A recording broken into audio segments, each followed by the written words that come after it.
Back. We are getting Bo back and Johnny. PHNX Cardinals Podcast live on a Tuesday, brought to you by the DraftKings Sportsbook app, the greatest sportsbook app ever created. Like and subscribe. Leave us a 5-star wherever you get your podcasts. Bo went to the rocky slopes of Utah. That's right. And I was at Disneyland for an eternity, and now we are back. And those GD Cardinals decided to hire all of their staff over the weekend. All joking aside, gentlemen, ladies, buckle up. Welcome to the show. This is your favorite show with Bo and I. We're here. Welcome. You were singing a song. You're so excited. You were singing the open to the show. I think everybody will agree that maybe we never do that again, right? It's probably best. I mean, also probably not take any time off again. I think Wes had a hilarious tweet pretty much saying we're sons of bees for taking days off and spending time with our families. So we've scrapped all vacations the rest of the year. We're going to be no days off Bill Belichick style the rest of the way. I'm also being divorced as we speak with the show. If that's confirmed. Real quick, Saturday night, I'm getting a flurry of texts to my phone. The Nick Rallis defensive coordinator news breaks. I'm in line. Rallis. I'm in line for what is it? The merry-go-round Ferris wheel bullshit.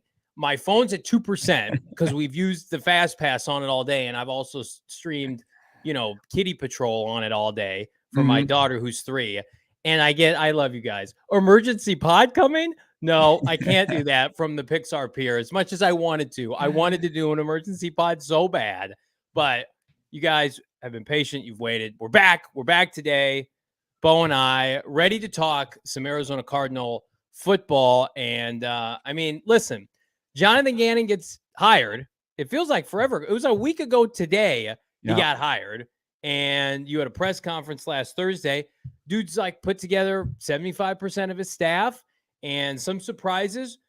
But also, we got to start with the coordinators, Bo. We felt good about one of them. And then the recruitment of his boy Nick out of Philadelphia and kind of throwing jabs at Philly and some other places no, he's coming with me to Arizona. You got to feel good about what they're putting together. Yeah, absolutely. You have to love, obviously some unproven guys, some unknowns. Everybody looks at it and it's the ultimate, who are these guys? Rallis was somebody that kind of caught a little momentum after Gannon was hired with the Cardinals, and you saw Denver start poking around, and, you maybe the unfair, but he could, obviously he's a rising star, coordinator. He's the defensive Sean McVay. You love to hear that, right? 29 years old, and he's a guy that helped out kind of develop this Philadelphia Eagles linebacking core, which was severely underrated because of how unbelievable they were in the pass rush and how well they played in the secondary. Kind of lost, and it was that second level, right? And Rallis is an absolute budding star. So did they get him too early? I don't know.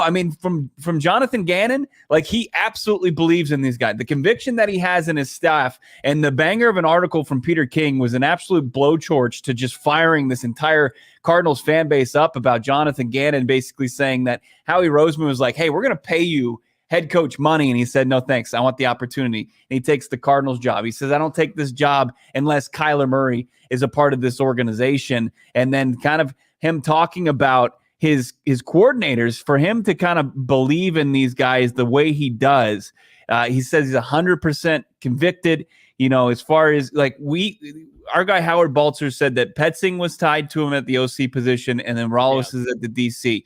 So it was going to take some unbelievable interviews from the guys that they requested and interviewed to knock them off. And for Gannon to be like, these are my guys, I believe in them, they're rising stars, and not go kind of into the nepotism that happens in the NFL all the time, where guys who don't necessarily deserve second chances, or they're the son of a famous head coach or something. You get guys that Jonathan Gannon 100% is bought in on and fought for, and has him now in place to be his head coaching staff, his first coaching staff, and you gotta be pretty pumped about it.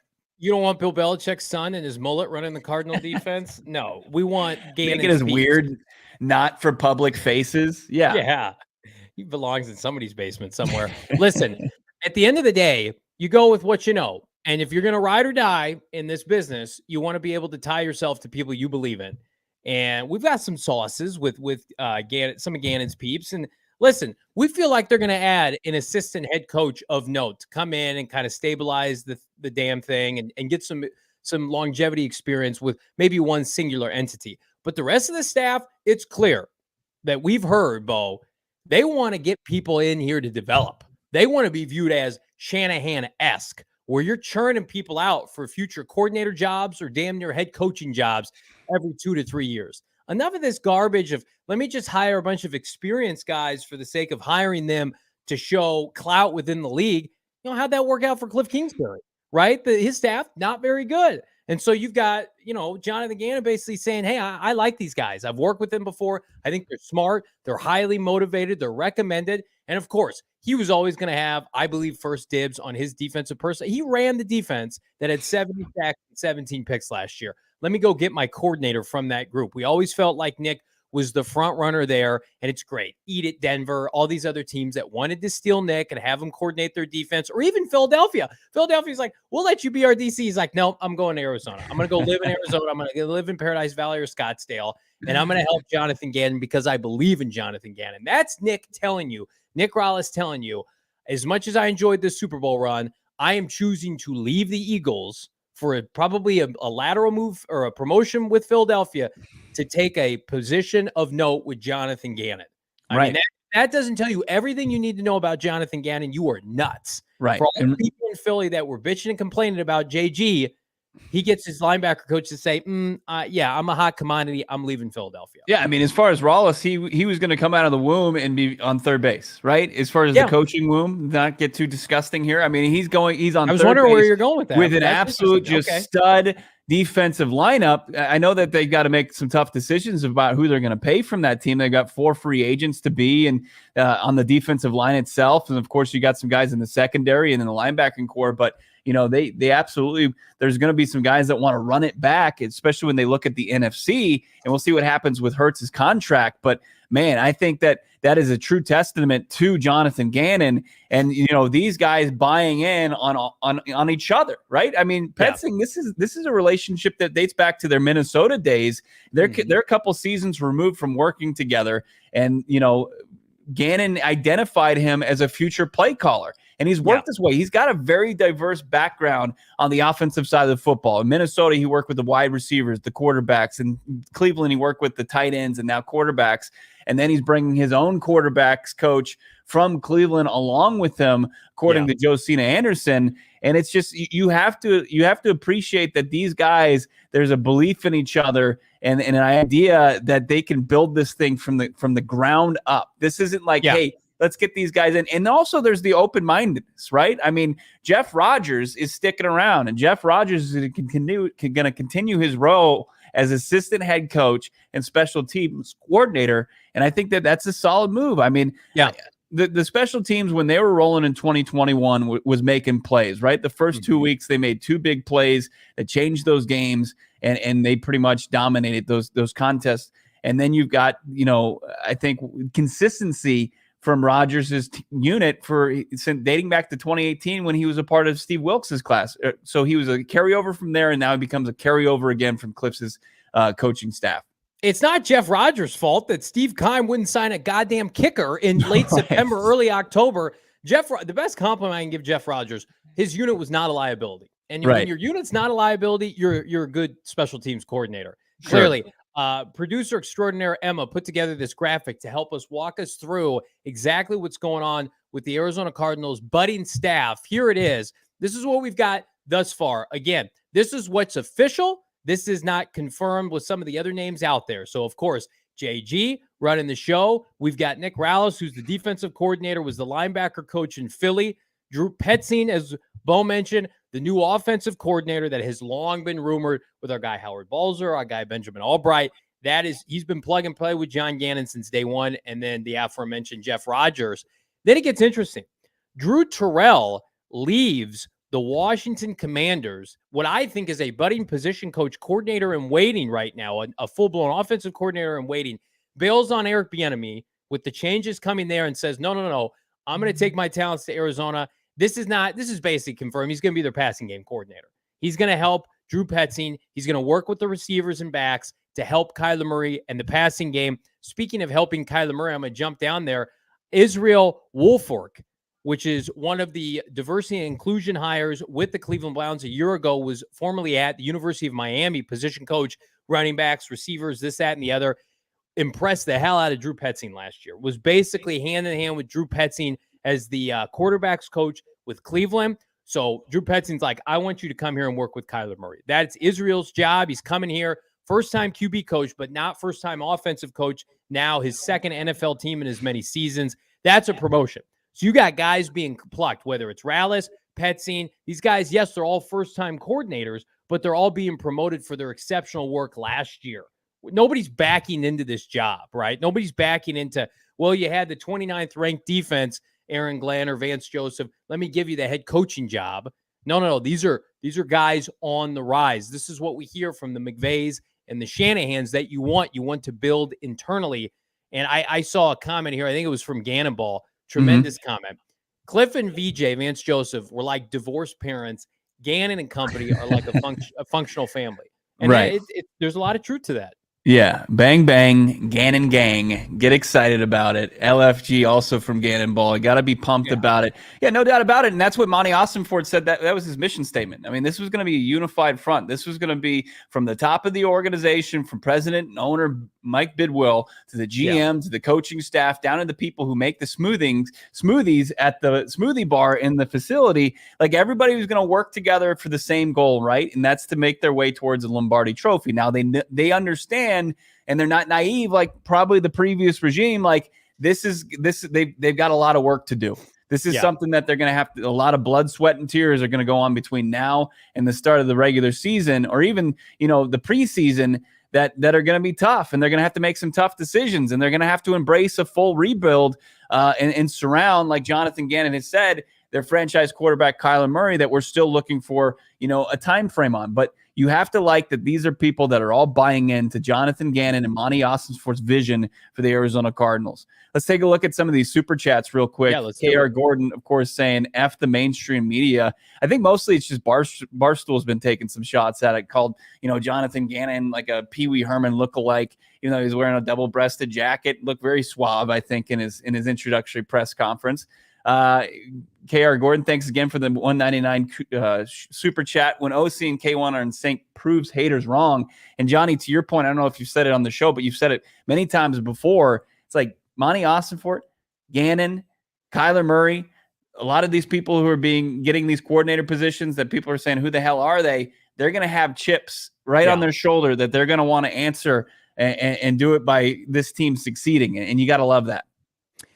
I compare it. I know you don't want to compare yourself anytime to the Detroit Lions, but look what the Lions did in 2 seasons. They had a coach everybody made fun of, and I think Jonathan Gannon is much more qualified than Dan Campbell. Jared Goff, everybody had sold their stock, right? Nobody knew who Ben Johnson was. And their defense, Aaron Glenn, even underachieved into 2022. And they flipped the script. They used that against everybody else. And at the culmination of year 2, they were a winning team that really should have been in the playoffs. I think the Cardinals can follow that same script, and I think it can be exacerbated and accelerated into 2022 because the NFC is trash, and they could have Kyler Murray sooner rather than later. So I'm with you, Bo. I think this is one of these things. I don't know who pointed this out to me on Twitter. Jonathan Gannon and Kyler Murray talk every day. I don't think people understand how big of a rift there was between Cliff Kingsbury and Kyler Murray dating back to training camp. They did not have a good relationship, and it showed. And I would not be surprised if that was a big reason why the offense was so inefficient, on top of just not being prepared as a team or as a unit. I mean, I don't give two rips if Jonathan Gannon coaches defense or offense. He is a manager of people. He is a 53 manager of people. Nick Rallis is going to be calling the defense. Drew Petzing is going to be calling the offense. There are going to be times where Jonathan Gannon needs to spend 100% of the practice time with the offense, and that's okay, because he's schemed against some of the very best offenses in the NFL in tune of allowing 14 total points in 2 playoff games en route to the Super Bowl. So to me, it's just like a true leader of men that can gravitas the locker room, get people excited, and most importantly, get people to buy in. I don't doubt that Cliff Kingsbury may know more offensive philosophy and offensive play than Jonathan Gannon. But where he lacked was a sincere ability to lead a locker room. and to motivate guys. Yeah. And I think Jonathan Gannon, to me, his relatability, just the fact that everything you hear and you see from people in the industry, in the know, not Twitter, not the Twitter streets, but people who are in the football community have said from day one, this is a head coach in waiting. And for the fan base to say, get out of here, Jonathan Gannon, but for the front office, the ownership to say, we're going to pay you head coaching money, and for him to still leave, that says everything you need to know. It's like the fan, we love the fans, but Philadelphia, you don't run this team. They wanted to double down and bring him back. They wanted to make him the highest paid defensive coordinator in the NFL. He said no. He came to Arizona. He wants to win. Wants to win in Arizona. We will probably get to the Daniel Jeremiah draft because it was so absurd in my opinion. As far as I haven't even seen it. Oh well, how bad was it? He has the Cardinals taking Wilson over Anderson, the pass rusher out of Texas Tech, and Anderson's still on the board. Doesn't run this team anymore. Yeah, I don't know. I think Daniel Jeremiah needs to be drug tested as far as that. And we'll get into it a little bit later. And we love DJ. But I mean, to your point on a lot of this, and then you see how he talks, because Gannon, obviously his background is defense, but there was also the people saying that Jonathan Gannon has the ability to be a better head coach than even a defensive coordinator, just because of his leadership skills. And you're seeing that, and his vision for offense, and that he thinks of it working hand in hand with a guy like Drew Petzing, and he's already talking about something that this fan base was absolutely just smashing their fists on their table watching this team play for the last few years under Cliff Kingsbury, where you continuously saw Kyler Murray in the shotgun, and you never saw him get any help or put him in a situation to be successful when, it was just a jailbreak to the quarterback from opposing defenses. And he's already kind of talking about, hey, we're going to see him more under center. We're going to see him less in the gun. And we're going to try to help prop our quarterback up with a solid offensive line. All of that is music to Arizona Cardinals fans' ears. Jonathan Gannon is nailing it so far. And this is a week beyond his introductory press conference. I saw XFL teams over the weekend that were more prepared than the Cardinals were at times last year. I mean, it was laughable. It was like they were playing a different sport. We've talked about it. It was like a Division I AA team playing an SEC team on that first Saturday of college football. That's what the Cardinals look like, with a ton of talent playing the Kansas City Chiefs. It's beyond talent. It's culture. It's buy-in. You got to strip it down. I mean, I heard Jeremiah Trotter, a very respected reporter and radio pundit, basically say everything that he heard about Arizona, toxic, and you had to start new with culture. And Gannon is culture. He's a culture maker on top of Monty Ossenford. It goes way further than just X's and goes. You guys are killing it with the super chats. Mostly our guy, K Gordon 08. I'm going to try to add a lot of these up. $4.99 just for you boys. Love the show. Well, thank you. Love the content. Let's say this together. Buckle up, Red Sea. We love you, K Gordon. We're going to double down. Another $4.99. Rumor has K1 wants to be coached hard. Cliff Wooden, K1 will be league MVP soon. I mean, Kyler Murray and Jonathan Gannon appear to be lockstep, and that's exactly what I think 99% of Cardinal fans wanted.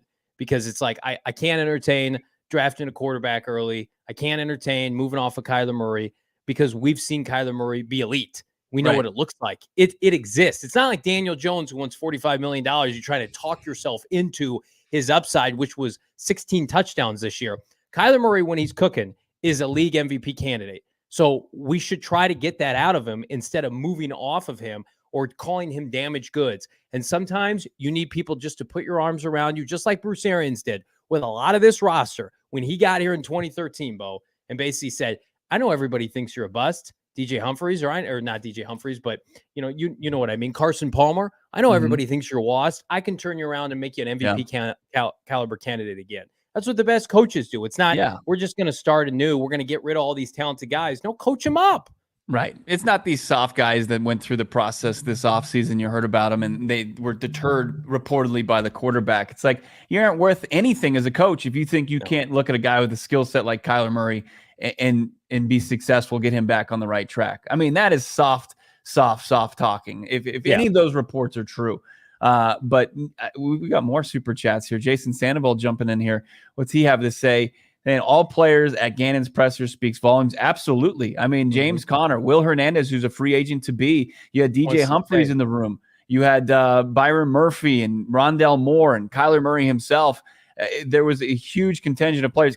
Zach Ertz, as you guys continue to kill the super chat here. you've got Eric Smith saying about Petzing. With Petzing here, does that mean Brissett too? That's an interesting connecting of the dots, one that we've been making for the last couple of weeks, right, Johnny? I mean, once we saw Petzing kind of tied, you look at what he was able to do with 11 games of Jacoby Brissett, and you saw Brissett set career highs as far as quarterback efficiency stats, as far as QBR and QB rating. I mean, he was the best he's been in his career. I mean, I know that there's a ceiling to that, but when you're looking for a bridge potentially to Kyler Murray coming back from surgery, I think Brissett would be a very smart move for Monty Ossenfort and this team. I think it's their first free agent signing. If I had to put money on it right now, if our friends at DraftKings put first free agent signing for the Arizona Cardinals come March, I think it would be about minus 200 that Jacoby Brissett is an Arizona Cardinal. And that's even with, Kay Gordon asking, what's your prediction on Kyler Murray's return? $1.99 super chat. I think it returns sooner rather than later. I still expect him to miss games. And having Jacoby Brissett there in the quarterback room, like Colt McCoy, not as a mentor, but just help him learn the offense. This is the first time in 4 years that he's not going to have the same offense that he did the prior year. And so be able to say, okay, Jacoby, you played this offense at a fairly high level. You won games. You guys muck shit up in Cleveland. What is the key to this? What do I need to know? What does the intermediate passing game look like? What's the cadence, right? I haven't played under, center since high school. What's that about? So I think he's invaluable beyond just playing on the field. It's off the field as well. And it's that Colt McCoy factor, right? But I think you get obviously a much more, much more athletic, a younger guy at 30 years old. And I expect him to be their starter to begin next season. I mean, it would have to be something completely out of left field. I guess they could look at Colt McCoy and keep him under staff, under contract. But again, it just seems too perfect. You got two guys now on staff as your OC and your quarterback coach that dealt with Jacoby every single day. And he kept that team afloat when that embarrassment of the Deshaun Watson saga ran through that franchise to their own doing. And Jacoby was the consummate pro. People in Cleveland can't speak highly enough about him. That's got to be one of the first things they do. And I think, again, it's all tailored out for you. Perfect transition. You go with who you know, Bo. Yeah, no doubt about it. And Petzing is a guy that was challenging Watson as far as the player and kind of working on his technique, working on his footwork. And when you watch Kyler Murray make too many kind of off his back foot throws last season, that his footwork could certainly use some help. And if Petzing was going to dig in, and he did, and they had to kind of, obviously Watson was knocking some rust off his layoff from playing, but also he had issues, even though he led the league in passing the last time he was on the playing field with over 4,800 yards. It was something that Petzing viewed as important for his growth as a quarterback. So you like that type of coach is going to come in and try to grow his game and develop Kyler Murray's game, just like he did the previous quarterbacks. And as far as, Brissett being the guy there that he can bounce any question off in the meeting rooms is perfect. Yeah. I mean, it just, to me, this team, and we're going to talk about it over the course of the next couple of weeks. Bo and I are going to be at the Combine next week, but this team is going to be a blueprint of these coaches and this GM and the prior regime. They're going to have some holdovers with contracts and draft status, but this is not going to be the Steve Keim show. So anytime you think to yourself, well, he was a high draft, hang on a second. They could potentially stay, and Isaiah Simmons could get his fifth-year option picked up or not. He could be dealt or he could stay. Yeah. I think everything's on the table. Unless you're a rookie on a cheap-ass, rookie contract, or you're Kyler Murray or you're Budda Baker and you're solidified, everything's on the table. This team, Monty Ossenfort, in my opinion, had to be courted to come here.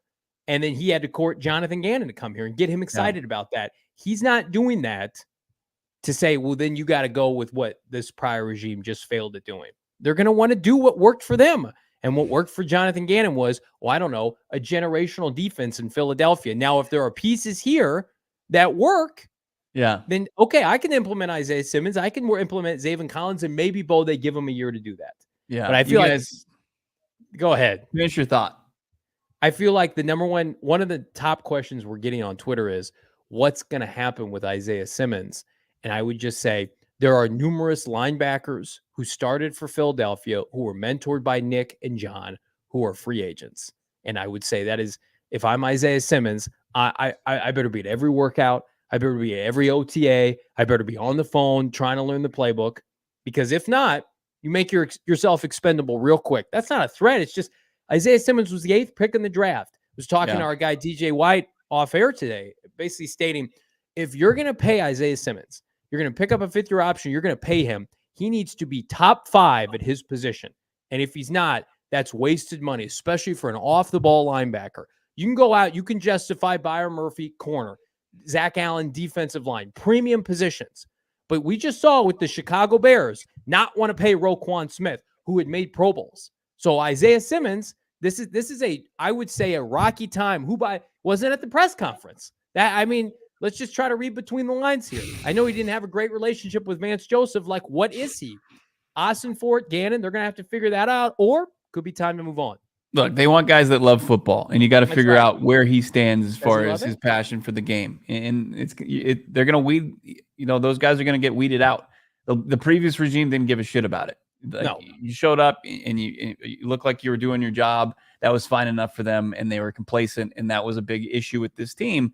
When I asked Gannon, how he wants to utilize Isaiah Simmons, he viewed him as a versatile guy. So, the fact that you don't view him as a off the ball linebacker, it doesn't mean his days as an Arizona Cardinal are over. I think that he's obviously somebody that has the skill set that you can put out there. Hopefully that you can kind of unlock the beast a little bit. I think that Zaven Collins has the edge just because he's going to go into his 3rd year. He's off a season where he's playing basically 100% of the snaps every game. He's going to be that linebacker spot. And then it will be interesting to see if Gannon wants to reinvest money-wise, cap dollar-wise in his linebackers from his previous team. Is their knowledge of his system that important? Sure, it makes sense, but don't you think he has the confidence, him and Rollins, to develop maybe cheaper guys? Go find somebody in the mid rounds. Well, we already saw them working on a linebacker. Everybody freaked out at the Senior Bowl. It was a projected day 3 pick. TJ Edwards, guys, undrafted.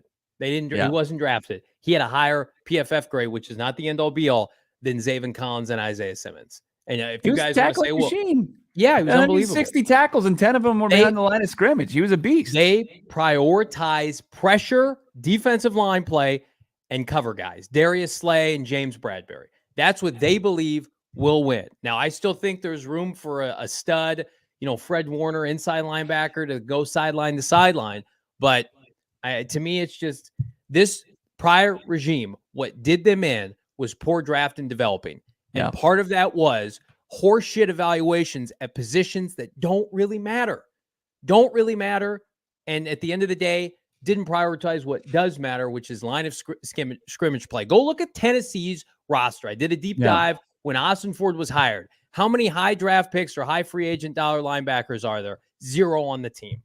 So New England outside. I think that makes my point, though. As much a familiarity and as much of a dog as TJ Edwards is, you're probably priced out on him and what you want to invest in that position. You still need to, especially in this. Especially in this, when you're staring down this rebuild, you got to start to invest in the premium positions and get back on, right the ship from the previous regime that was so off base as far as how they were approaching that. So many super chats, but let's get to a couple of I need to talk to about my trip to Salt Lake where I had the worst beer ever. It was so nice to get back into the airport, and there was that sweet, just oasis. It was Four Peaks. There it was with their delicious beer. They had everything on tap that I wanted from their flagship Kilt Lifter. You got your Wow Wheat. You got so many different options as far as great tasting brews at Four Peaks that trump anything that state of Utah has. I'm not piling on like Charles Barkley. I just made this I tested it for myself and it wasn't even close. We are spoiled here in Arizona with our top brewery in Four Peaks. We're excited. We're so pumped that we're still partnering with them. We're not doing our last Wednesday tomorrow. We'll be back at that in March, but you can hang out, go for yourself, have yourself a couple beers at Four Peaks, 8th Street in Tempe. Also, you've got the great food there, appetizers, entrees, and desserts. They've always got a nightly special. And of course, the atmosphere. KD's going to make his son's debut. Why don't you take in a Suns game at Four Peaks? Because it's synonymous with having a great time, drinking a beer, and watching a game. Go hang out, Four Peaks. Got to be 21 years or older. Check them out online at fourpeaks.com. And of course, on your socials, Four Peaks Brew. All right. let's talk about DraftKings, America's favorite sports app, top rated. Right now, so many quality NFL futures to be had. Case in point, Aaron Rodgers. I'm going to tell you right now, my DraftKings pick of the week. Aaron Rodgers future odds on DraftKings. Jets plus 150. Get another elite level quarterback out of the NFC so my Arizona Cardinals can make the playoffs. Listen, in all seriousness, if you're not on DraftKings, what are you doing? This is the best time of year. I know NFL just ended, but hear me out.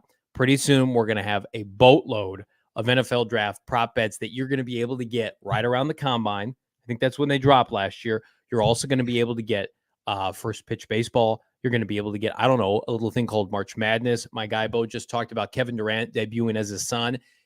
I'm jealous if this is the first time you've been on DraftKings, because if you download the DraftKings Sportsbook app now, if you use the promo code, you guessed it, PHNX, new customers can bet a mere $5 and get $200 in bonus bets instantly. You don't even have to win. You can bet it on whatever you want. A 5-spot right now, money line, spread, prop, whatever you want. 5 bones, get $200 in bonus bets instantly, only on the DraftKings Sportsbook app, only with promo code PHNX. Minimum age and eligibility restrictions apply. See show notes for details. You guys are unbelievable today with the comments, with the super chats. We missed you all so very much. Like this video, help share it around the old YouTube algorithm. All right, so is our guy Gordon, was he just crushing it on DK on the Sportsbook app? Is that why he's got some money to spend in the super chat? He's flushed with cash. I'm going to go rapid fire. K. Gordon, he's going to get his own segment. $9.99 super sticker. You are the man. All right, boys. Do we keep Captain No Sleeve? Who's Captain No Sleeve?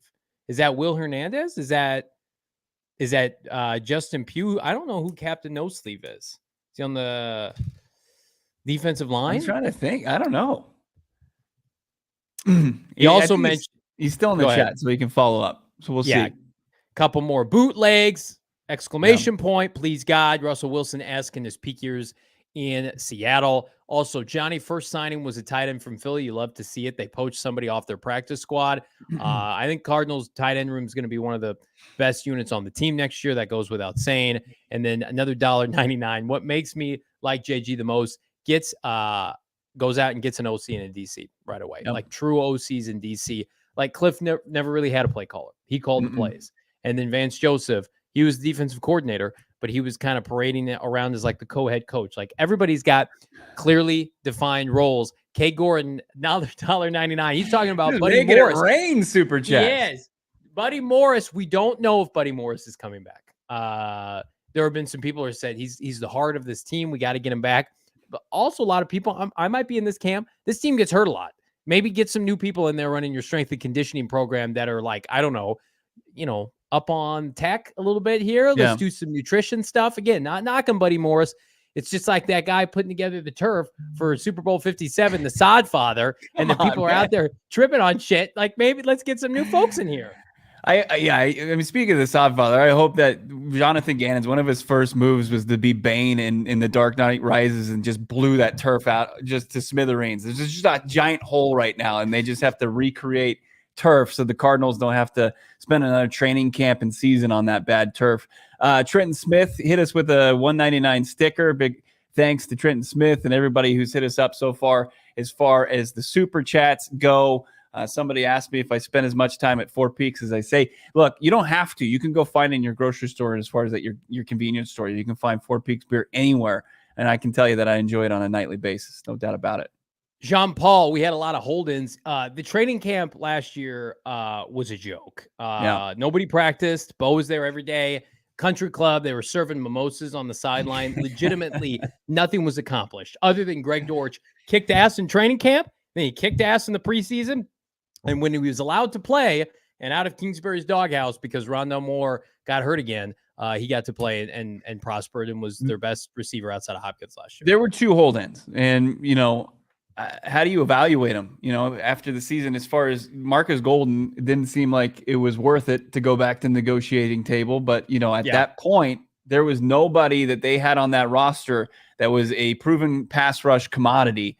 They had 2 third-round rookies. They had Victor Dumakage, who had a nice preseason, and they had Dennis Gardeck, who was a year removed from ACL surgery, that you expected a little bit more production than you got from him.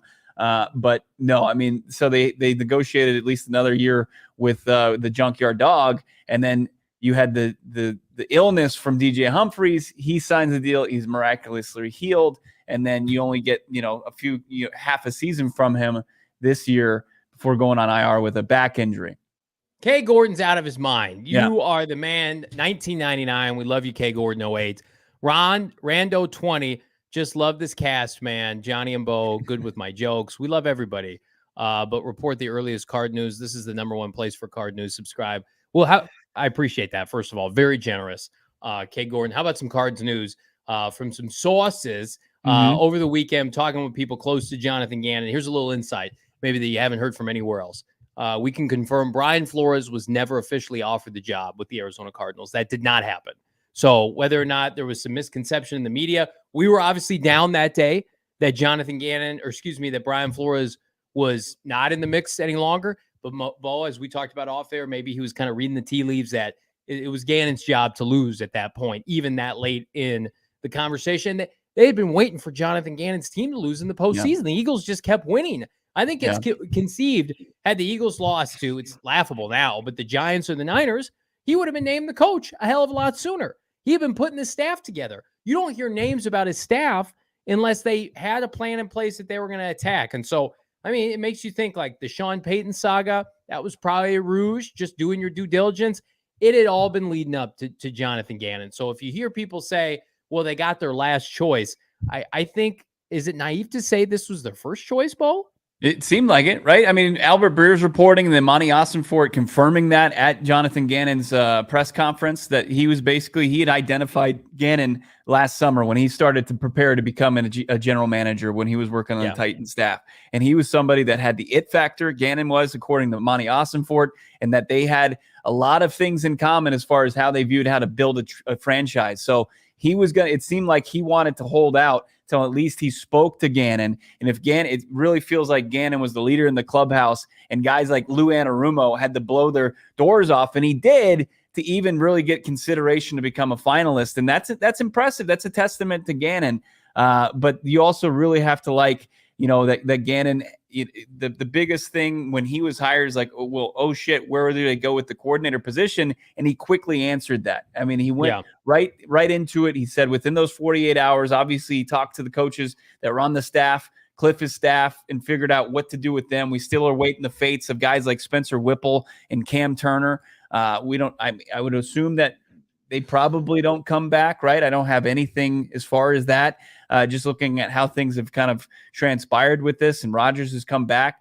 I like that, throughout this process, despite them waiting to talk to Gannon, that they took some time to talk to very impressive football coaches in this league, up-and-comers, guys like Sean Payton who have had a lot of success here, and Michael Bidwell, Monty Ossenfort sat down with them and got their ideas of how they would build a team, a roster, and get this team back on the right track after so many years of Michael Bidwell just kind of getting that from his buddy Steve Keim. Like it's refreshing that they're reaching out to very intelligent football minds, and then they continued that in searching for coordinators. Even though Gannon had his guys, they go out and they talk to a Drew Terrell, who's a coordinator on the rise potentially, or a future coordinator, future coach, local product. It looked, before when they reached out to him, the Bieniemy deal hadn't happened.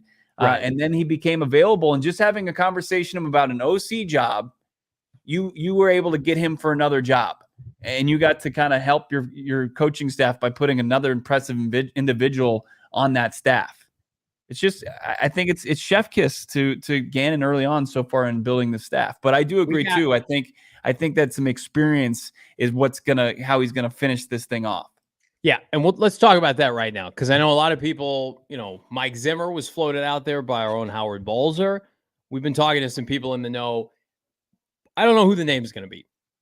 I've been hearing Munchak for, I don't know, the last 72 hours, dating back to last week.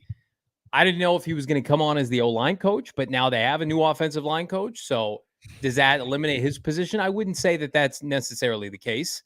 Because whomever they're going to hire as the senior, advisor, but assistant head coach is going to be bigger than just one singular unit. It's either going to be on offense or defense.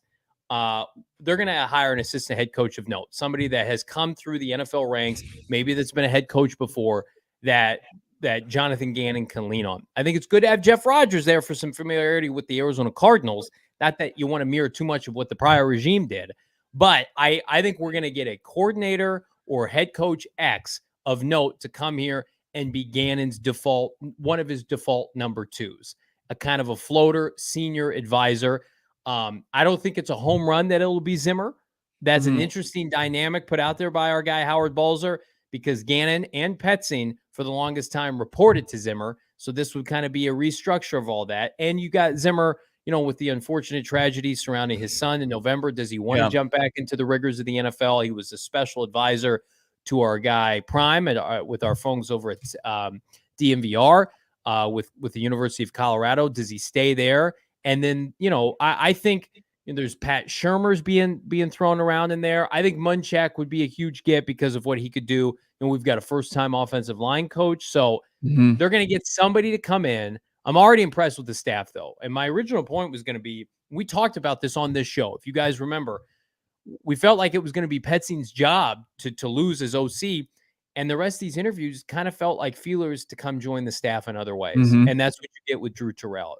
We're going to steal him from Washington, which one of their best units outside their defensive line has been their receiving core, with Scary Terry McClellan and Curtis Samuel and Johan Dotson, the fantastic rookie out of Penn State. You get him and you say, okay, we're going to maybe pay you a little bit more money. We're going to give you kind of a passing game coordinator title, and you can come here and be a coordinator in waiting. I think that's fantastic. That's what smart teams do. This is the best staff, in my opinion. I've seen a lot of people make this comparison since Arians was here. This is the first true staff where you feel like there are heir apparents and layers to guys that have NFL and college experience and scouting that can come in and you can elevate year after year. This is something that they're going to work on and develop over 12, 18, 24 months. This is not flash in the pan. Let's go throw a bunch of money at this ex-coordinator and hope it works out. To just fire a guy 12 months later. Well, it's like Petzing. You worked with Jacoby Brissett, and at the end of the season, sure, you work with a guy as talented as Deshaun Watson. It's not like bringing over Hackett, who coached Aaron Rodgers. Is like, that's like being Tiger Woods' caddy, right? I mean, for the most part, it's the star that's doing all the work. Sure, you're giving him some good advice, but I'd rather see the guy that can prop up a guy like Jacoby Brissett, because that's the challenge you're going to face right out of the gates, potentially as the Arizona Cardinals staff in their first season without your star quarterback. And of course, you want to get your star quarterback back on track as well. And then like the diversity on the staff, as far as a former wide receivers coach from Washington, where you can see the results. I mean, if it was the quarterback's coach, I'd be like, oh, shit. Like, we saw Carson Wentz continue to kind of flounder, and Taylor Heineke was fine. And, Sam Howell, we don't know. But that group, that wide receiver core in Washington, you say, yeah, Jahan Dotson was solid as a rookie, and Terry McLaurin continued to take strides, being one of the best receivers in the league, or at least in the top 10. So it's guys that you're bringing over that are tied to some very impressive units in this league, including Nick Rallis, who's your new defensive coordinator with the linebacking core in Philadelphia. Let's get to this super chat. JJ, if we trade D-Hop, would it be worth trading him after June 1st to save $20 million as opposed to $10 million before? I think it's like the difference between 18 and 8. You'd have to get D-Hop to go and pass the physical. He was hurt at the end of the year. I think you could do, a trade and delay and say, okay, the trade's not going to be made official. But then again, after June 1st is after the NFL draft. I would say they probably would want to do it before, just so they can get the draft capital. And it's interesting. We haven't talked about D-Hop a lot. Everything that we've heard from our guy, Jordan Schultz and companies, DeAndre Hopkins going to be playing for a different team next year. Now, maybe Jonathan Gannon, who, by the way, at least I haven't seen him be asked that question about D-Hop. We'll certainly ask it next week at the NFL Combine. But I feel like we're going to get traction on D-Hop pretty soon, because it's not a signing, it's a trade. And we're going to have these dominoes, whether it's Rodgers or Derek Carr. And by the way, if you looked at the big steaming pile of garbage that is the wide receiver free agent market, it's not very good. You could be the belle of the ball.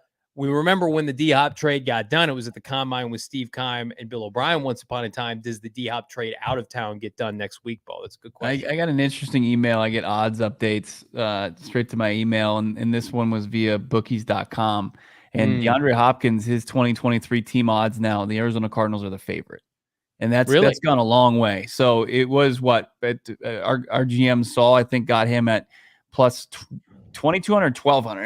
It was great odds for him to return to Arizona, or not great odds for him to return to Arizona, but great for Saul. But now they're plus 350. The implied probability on that is 22.2%. Next behind them are the Patriots. You're still looking at the big Bill O'Brien problem there, but you don't have the no trade clause for DeAndre Hopkins. But I don't know if Monty Ossenfort wants to immediately kind of burn a bridge with one of the favorite players in recent franchise memory. And then those Bears are plus 550 at third highest favorite for DeAndre Hopkins services. It's really going to, I think they explore it. I think they look into it. Obviously, they look at what they can get in return, what they would have to eat and absorb as far as cap. But if they can get any like true value, like as far as draft capital, I think it's something that could be truly mutually beneficial for two sides. Yeah, I agree with that. And again, you don't just want to give them away. You have to get something of substance, and then you have to get a significant relief in your salary cap. This roster has to look different. We fall in love with with players right now because this franchise won 4 games last year. DeAndre Hopkins hasn't been available for a full season since the Cardinals traded for him in 2020. I love D-Hop, but he's old and expensive right now, and he could put another team over the top, whereas the Cardinals are in a little bit of a flux position. That gets me to my next super chat from our guy, K. Gordon, above or below 500 for 2023. Too soon to tell. Ask me again after the draft. I'll give you a definitive answer, but I'm going to tell you right now, they're going to be a lot better than last year on and off the field. They're going to be more buttoned up. They're going to be better prepared. They're going to put on a more quality performance that you Arizona Cardinal fans can be proud of than whatever that was last year. 4 wins, 1 win at home in 16 months. And I know a lot of people are pissed, and rightfully so, that they've jacked up season ticket prices. So that better include updated uniforms if you're dishing out some of that cash. But they know they have to be better. And I listen, everything that they're doing right now tells me that they feel like they're going to button up as a big boy franchise. Yeah, they may not adaptive, results, violent, explosive, smart. Yeah. That's what Jonathan Gannon is described, what he envisions this team being. But yeah, I mean, look, we love watching DeAndre Hopkins play football. I think that he gives you the best chance to be competitive next season than anybody on that roster. But you're staring down a rebuild, and does he want to be a part of it? Do you want, or can you cash in at this point in his career? Because it's bad business to just have a good player on a bad team. It is. I mean, it's we don't want to watch him for another season go out there and command close to 30% of the targets and put up numbies, but then the team suck, right? I mean, this team has to get better across the board. And sometimes at this point, at this stage in a rebuild, you have those star players become casualties in order to create assets to expedite a rebuild. It's just reality. There are teams that have shown you in the last calendar year how to do this and still be successful on the fly. The Giants have shown you. The Lions have showed you. Teams in the conference that you're in, the Seahawks have shown you. They took more arrows than anybody from this show and others when they traded Russell Wilson. They made the playoffs. They aced their draft. They got new people in the building. They got people out of the building. So we're going to just be open to suggestions, open to new ideas and interpretations. I think it would be foolish to say, run it back with a new coaching staff. It'll work better. Steve Keim built this roster. Steve Keim was even more so than Cliff Kingsbury and Vance Joseph, was the biggest culprit for this team's failure. This franchise being poisoned from within with Steve Keim. Steve Keim is gone now. And so if you were a Steve Keim draft pick or a free agent signing of note, you're on watch. You're on watch unless your name is Kyler Murray or Budda Baker, in my opinion. But also with Seattle and how they were able to kind of find success through a rebuild, right? They were able to obviously flip a big-time asset, Russell Wilson, for draft capital, and then get immediate returns on that was because they went out, they identified players that were physically and athletically and fast. They had everything that you would want, and then those guys, they were ahead of schedule as far as what their impact was going to be on a week-to-week basis. And especially in this league where it's kind of a young man league, you can get guys, you can kind of find lightning in a bottle right away if you invest correctly in the draft. And man, I love the Cardinals' future outlook at that, because not only is their GM and their assistant GM have such an in-depth scouting background, 20 plus years with both Sears and Monty Ossenfort, but also your head coach. Your head coach was a scout as well. He knows what he's looking for, and that's exciting. Yeah, I know what I'm looking for on daily fantasy, Bo, and it is our friends at Underdog Fantasy. And you might be thinking to yourself, well, Johnny, fantasy sports are irrelevant. The NFL's done. You couldn't be more wrong, person who thinks that. Daily fantasy right now with the NBA is the hottest ticket in town, especially when you can get sweet number 35 in your lineup. Kevin Durant for the Phoenix Suns right around the corner. Underdog Fantasy does daily fantasy sports differently. You can draft your team against 5 of your friends. Highest scoring squads for the night wins that cold, hard cash. Draft up to 6 NBA players. No positional limits. That's it. Tell you what, Underdog Fantasy, your lineup's going to look like whatever the hell that was in the NBA All-Star game the other night when you're putting up almost 200 points after 4 quarters. You love to see it. You love to make money, and you love to do it with Underdog Fantasy. In all seriousness, Bo, we talk about it. I get more inquiries on Underdog Fantasy than I do damn near anybody else saying, is legit? I've heard about it. I don't know what to do. I've never played daily fantasy. Couldn't be more easier to get started. All you got to do, go to underdogfantasy.com, download the app, sign up with promo code PHNX. Get this, Underdog is going to match your first deposit up to $100. You like free money? I do too. Go to Underdog Fantasy, put in the promo code PHNX, put in a 5 spot. They'll match it 10, 20, 30, 40, up to 100 bones. If you're a new customer, slam promo code PHNX, Underdog Fantasy, Bo. It's where it's at. Get in on the action today. Speaking of dogs, producer Emma watched my dog. I was out of town, took care of my guy, Cade. He's in great spot.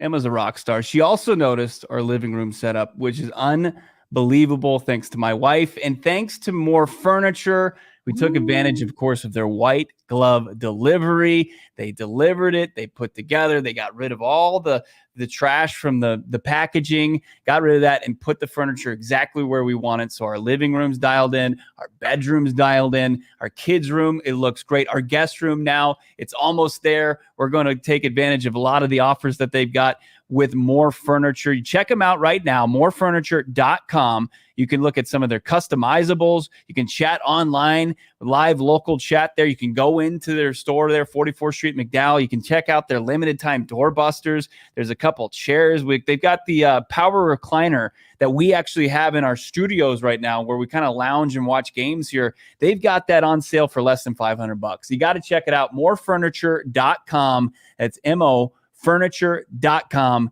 and you're going to just dial in your living situation with the best furniture you can possibly get.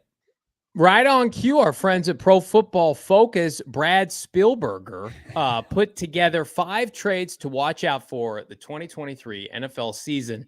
D-Hop to the New York Giants for a 2nd and a 5th in the 2023 NFL draft, and a modest extension. A 2 and a 5? A 2 and a 5. And then they're going to take on D-Hop's salary. And then they're going to pay Danny Dimes $45 million and Saquon Barkley. Where are they getting all this money?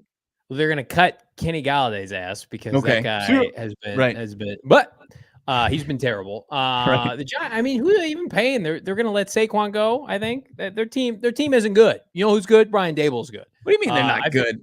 No, that team's terrible. But they leaned on Barkley. And now they're going to lean on D-Hop. They're going to get a passing game. They didn't have a passing game last year. We're going to take their 2nd-round pick and their 5th-round pick, and we're going to get some cash. And we're going to go out and sign free agents. But after we sign some free agents, Bo, we're going to make the 3rd overall pick in the 2023 NFL Draft. You mentioned at the top of the show, the ultimate tease, that Daniel Jeremiah, hopefully a future friend of the program at the NFL Combine next week, did something that is borderline draft malpractice. He had the Cardinals passing on Will Anderson Jr. for a player that played in the ACC. In the Big 12 for Cliff Kingsbury's alma mater. Care to explain what the hell's going on with Daniel Jeremiah? So our friend DJ White on social media tagged us in his explanation, which he was doing with the draft expert Lance Zierlein, who's usually pretty solid as far as this stuff goes. I haven't had a chance to listen to it, but looking at it, the idea that the Arizona Cardinals would pass on a guy like Anderson in favor of Wilson coming out of Texas Tech, where they are not known for playing the defensive side of the football, despite Jordan Brooks playing at a high level for the Seahawks up there at the linebacker position. You would pass on a guy who starred at Bama, who's probably one of the best edges that they've ever produced, was a tackle for loss machine as far as getting to the quarterback and also shutting down run games, you would pass on him in favor of just a lottery ticket kind of type player out of Texas Tech. Like, I'm not for that. Look, if you're going to trade down and you like Wilson at like 6 or 7 or 8, fine. No.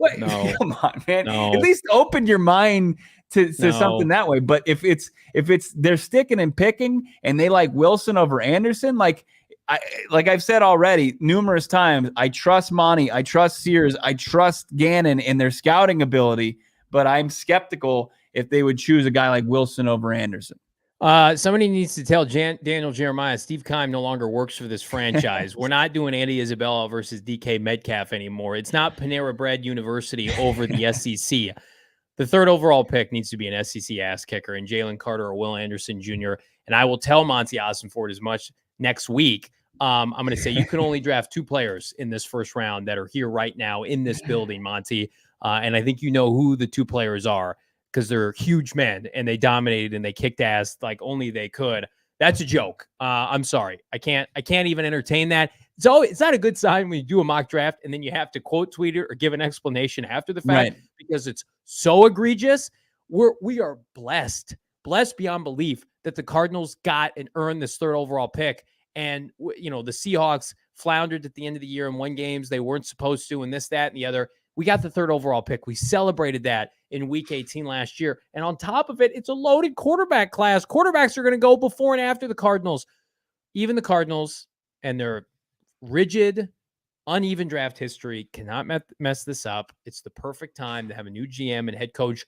The foundation of what made the Philadelphia Eagles a generational defense was building on their pass rush. Now, I don't think that means that they're not going to go out and add pass rush help. People have been asking us, are they going to re-sign Zach Allen? I don't know. Zach Allen wasn't drafted by Monty Ossenford, and he wasn't coached by Jonathan Gannon. There are a couple ass kickers that played in the front 7 of that Philadelphia defense that are going to be available in March. Something to keep an eye on. A couple linebackers, a couple corners, right? To me, it's like, don't fall in love with these players, fall in love with Will Anderson. Please, Daniel Jeremiah, put the tape back on. This guy for Texas Tech, he had 7 sacks in the Big 12. If you're taking this guy over Will Anderson, you better have set the motherfucking sack record in the joke circus clown Big 12. You better have had 6 sacks in one game, not 7 sacks for the year. You know, Cliff Kingsbury be laughing at you taking that pick. He'd be in his mansion laughing. What are the Cardinals doing? They were terrible. Looking at his breakdown here, his first edge rusher off the board, question mark, over Will Anderson, double question mark, exclamation point. He's saying there's a lot of love for Wilson around the league. His combination of size, length, and production has teams very intrigued, but it's just not as a sure thing, I think, as Will Anderson. I think Pick and Spreads did a good breakdown. Obviously, Tyree Wilson and what he brings to the table, 6'7", 6'6", 275, wingspan, like the Greek freak. Unbelievable power and athleticism. That's great insight from our guy Pick and Spreads, but I still like what I've seen in the productivity from Will Anderson against, you know, a lot tougher talent in competition than Wilson saw playing for the Red Raiders there. So I think that his bosses, Daniel Jeremiah's bosses at the NFL network, said, hey, we need something that's going to get a few more clicks than just, you know, the status quo as far as these mock drafts. Throw a wrinkle in there, and unfortunately, the Arizona Cardinals become the easy team to make the bad decisions due to Steve Keim's draft record previous to this. I just don't think Monty Ossenfort has the huevos to do that. Y'all are just bored because these quarterback trades are going to be enough intrigue. It's going to be like the NFL draft of 2 years ago with Trey Lance and Zach Wilson and Trevor. Like, that's where the meat of this draft is going to come from. Let us do our thing and take the best player in the draft that's not a quarterback. And that is not a D-end from Texas Tech, who's already 22, by the way, who had 7 sacks last year. That's a joke. 22. You know who's fallen in love with this kid?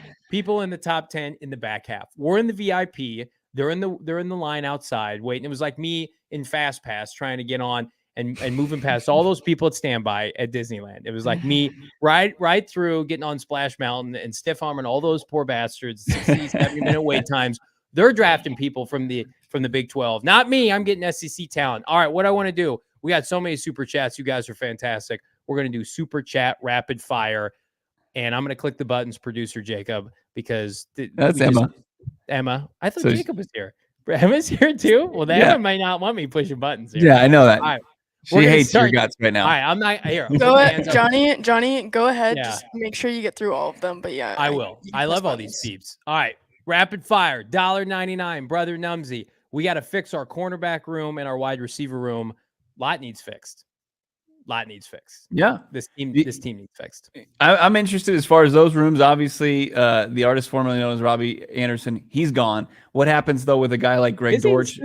Did you see he changed his name to Chosen? Yeah, some people. Chosen Anderson. In that. Chosen and then, what? Chosen to be unemployed? How does this new front office, how does this new coaching staff, will they try to get a guy like Greg Dortch back, or do they feel like we're just going to let him walk? How does Greg Dortch feel about the organization, about anytime his number was called, he produced, but then he had uneven playing time? But absolutely, Marco Wilson, I think, is the only guy that right now in the cornerbacks room that you could say, hey, you have any shred of trust as far as that position goes, because then you've got Murphy and Hamilton that are both impending free agents.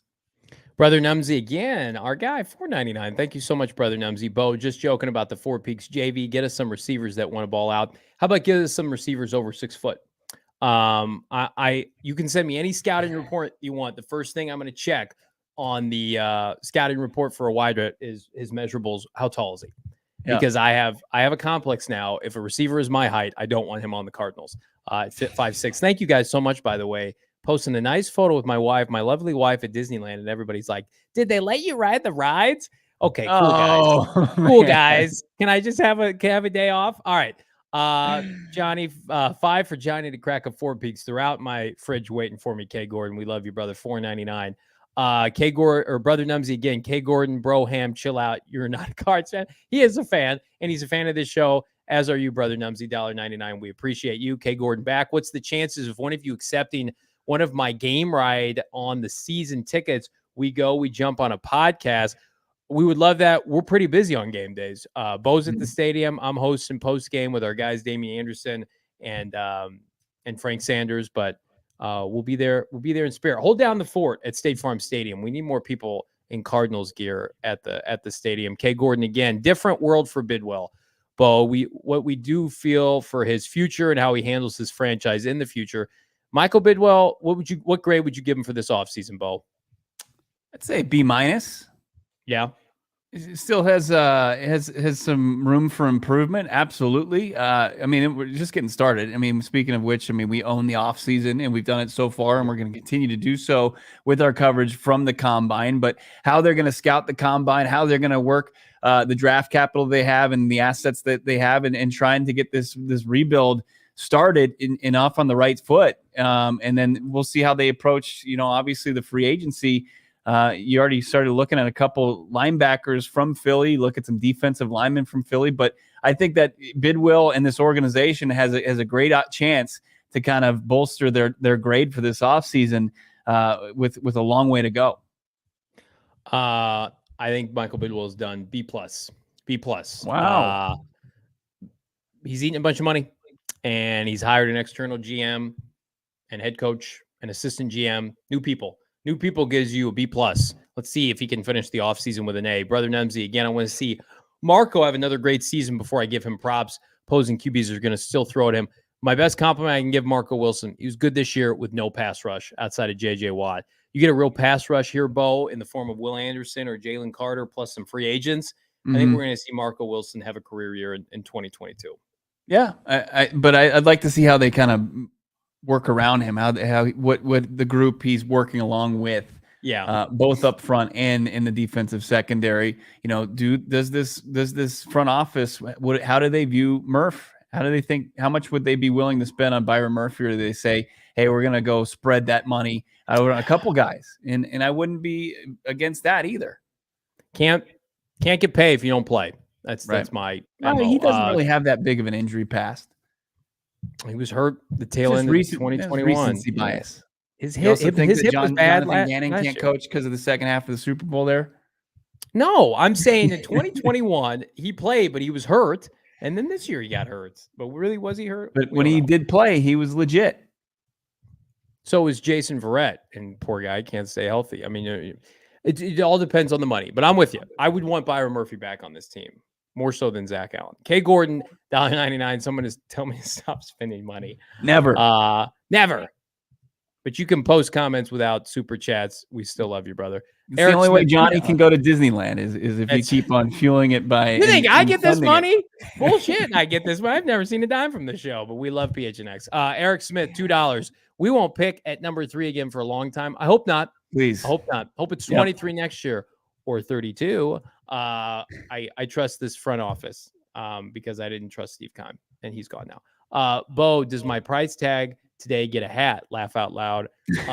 Speaking of that, you can get a hat right now. The PHNX merchandise locker for free if you sign up for an exclusive diehard year-long membership. And you might be thinking to yourself, wait a minute, why should I do that? It's a one-off. It's not a one-off. You get one every single year you're signed up for a diehard. You can pick up one of these fresh tees, like the Baby Yoda celebratory dance, or a fresh lid. I got the white on. My guy Bo's got the black on. Again, the PHNX merchandise locker, become a diehard. If you think shit's getting nuts here, come and hop on the exclusive member Discord. We've got Discord chats for every single one of our premier elite PHNX programming.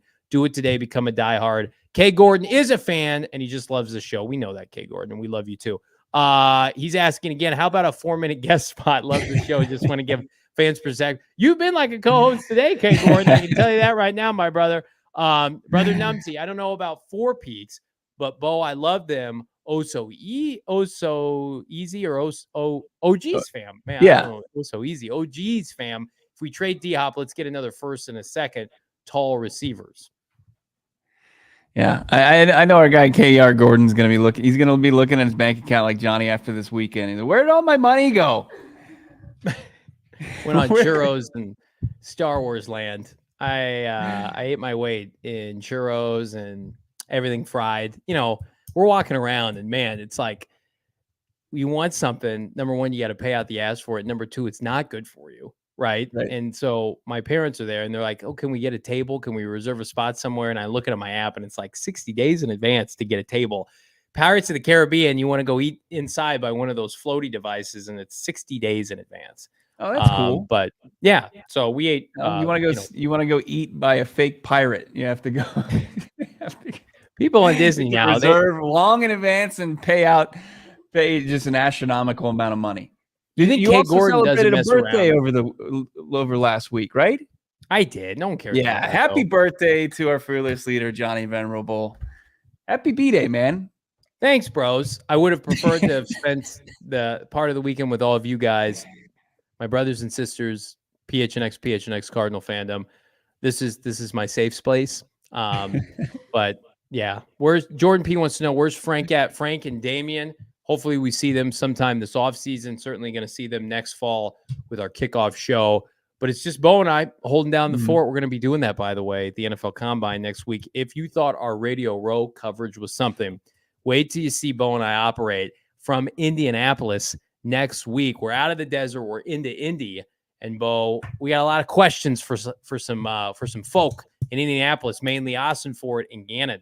Yeah, talk to the new, brain trust for the Arizona Cardinals, see what they're looking for out there in Indy beyond, obviously, 3rd pick, and then beyond that. The Arizona Cardinals are armed with a ton of draft capital going forward because of the compensation that they get for guys like Christian Kirk and Chandler Jones and Chase Edmonds. So there's gonna be a lot of questions as far as that goes. We're gonna talk to the new coordinators starting tomorrow. Nick Rollins meets with the media tomorrow at the facility in Tempe, so the new DC, and then the next day we'll talk to the new Arizona Cardinals offensive coordinator and Drew Petzing, and then we'll start to probably get some opportunities to talk to the rest of the staff as those moves become official, because Petzing and Rollins just became official a couple hours ago, despite all the reports coming out before that. We don't know the rest of the staff yet, but we assume that most of it will be filled out by week's end. And again, keep an eye out for that assistant head coach of note. We feel like some beefed up experience is coming, and it's coming in the form of, somebody probably pretty close to Jonathan Gannon that he trusts, that he could go to as a mentor, as a thought partner, as an advisor with this first-time head coaching gig. But we know Gannon's going to hold the fort down on his own. You're already blown away with the moves that he continues to make and the buy-in that he's going to get from this team. But man, oh man, what a weekend for the Arizona Cardinals, locking up both coordinators. And we're back mañana. Vacation's over, friends. Bo and I live 4 p.m. with the latest surrounding your favorite team on your favorite Arizona Cardinal podcast. Be sure to like and subscribe. Leave us a 5-star wherever you get your podcasts. We did lose track of K. Gordon. I hope K. Gordon didn't get notified from his bank for scam or fraud alert. All these super chats. His significant other is going to be like, where did all of our money go? Went to Johnny and Bo, but not really. Went to the PHNX Cardinals YouTube page, which, by the way, you can get access to and subscribe right now so you don't miss anything at PHNX_sports.